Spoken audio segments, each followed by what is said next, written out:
रामनगरनि आगिनि MLA Surjit दत्तनि थैमानि पुइला बिसि सालनो रोगै तिनि बरमरमानि panda जुगालि जाखा Ramnagar मण्डल हाबानगर आबै बाक्सानो असालि पान्डाव बिग्रा चुगिया रकनो रिबाग मुं सामुंबो तां खलाइजाखा 35 नम्बर बर' वार्डनि साक्थुर मुंबाय अ तिनि जुगालि मुं संसाजागो अ तिनि पयतु खलाइमानि पान्डाव मानजाखा मेयर एबा रामनगरनि ताबुकनि एमएलए दीपक मजुमदार तै जुदा जुदा वार्डनि आदं रक সেবার করা হয়েছে মহাপ্রসাদ খিচুড়ি দেওয়া হবে এবং বস্ত্র বিতরণ করা হবে শীতবস্ত্র সার্বিকভাবেই আমাদের এই রামনগর মণ্ডলের অন্তর্গত সমস্ত কার্যকর্তারা শ্রদ্ধার সহিত সুন্দরকে সুরজিৎ দত্তকে স্মরণ করছি।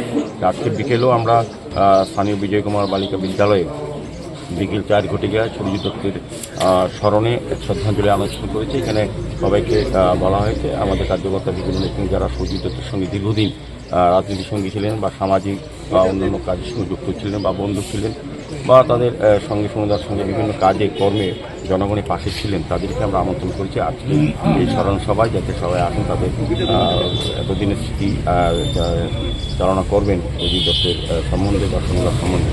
আজকে আমরা খুব বেদনা তৃপ্তি সমুদার স্মরণ করছি। সবাই তথা আপনাদের এই এলাকার যিনি নির্বাচিত প্রতিনিধি আগরতলা পৌর নিগমের MIC সদস্য শ্রী তুষারকান্তি ভট্টাচার্য বিস্তৃতভাবে আজকের এই অনুষ্ঠানের বিষয় আপনাদের তুলে ধরেছেন। কাজে বিষয়টা আমি যাচ্ছি না, এখানে আমাদের মণ্ডল সভাপতিকে আমি ধন্যবাদ জানাই। উনি নবনিযুক্ত মণ্ডল সভাপতি হয়েছেন, কিন্তু উনি খুব সুন্দরভাবে আজকের অনুষ্ঠানটা সমস্ত জায়গায় আয়োজন করে সমস্ত বলতে। তো আমি বলবো যে সুরঙ্গ বা সুরজিৎ দত্ত সম্বন্ধে বিশেষ বলার আমার নেই, এই কারণে আপনারা প্রত্যেকেই ওনার সঙ্গে কোনো না কোনোভাবে জড়িত ছিলেন। উনি এমন একজন মানুষ ছিলেন যে প্রতিটি বাড়ির খবর রাখতেন, প্রতিটি বাড়ির মানুষের সঙ্গে ওনার একটা নিবিড় আত্মিক যোগাযোগ ছিল।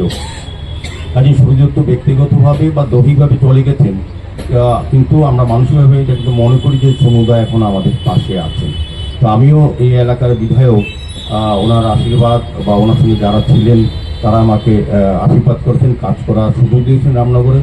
আমি সুরজিৎ দত্তের বা সমুদার দেখানো পথেই বা সমুদার যে অসমাপ্ত কাজগুলি ছিল বা ওনার যে আশা ছিল যে কাজগুলি রামনগরবাসীর জন্য করে যাবেন, সেগুলি অনেক সময় উনি আমার সঙ্গে আলোচনা করতেন। আমার সঙ্গে ওনার প্রতিদিনই প্রায় দেখা হতো। আমি বলবো আমার সঙ্গে একটা খুব ভালো সম্পর্ক ছিল, শুধু রাজনৈতিক নয়, আমি বলবো পারিবারিক সম্পর্ক ওনাদের সঙ্গে আমার ছিল এবং আছে, আগামী দিনও থাকবে। আর এই সুরজিৎ দত্তের দেখানো পথেই আমরা এই কাজগুলি আমি করে যাব, সকলকে নিয়ে আপনাদেরকে নিয়ে। আপনারা যারা সুরজিৎ দত্তকে সঙ্গে ছিলেন বা সুরজিৎ আপনাদের সঙ্গে ছিল, কাজে বিষয়টা এরকম। আজকের এই শ্রদ্ধাঞ্জলি অনুষ্ঠানে এখানে ভারত বিকাশ পরিষদের পক্ষ থেকে যারা এসেছেন তাদেরকেও আমি ধন্যবাদ জানাই, কারণ আমরা নির্ধারিত কিছু প্রোগ্রাম ছিল আমাদের, আপনারা জানেন আগরতলা পৌর নিগমের আপনাদের আশীর্বাদে আমরা 2021 সালে 8ই ডিসেম্বর আমরা দায়িত্ব গ্রহণ করেছিলাম।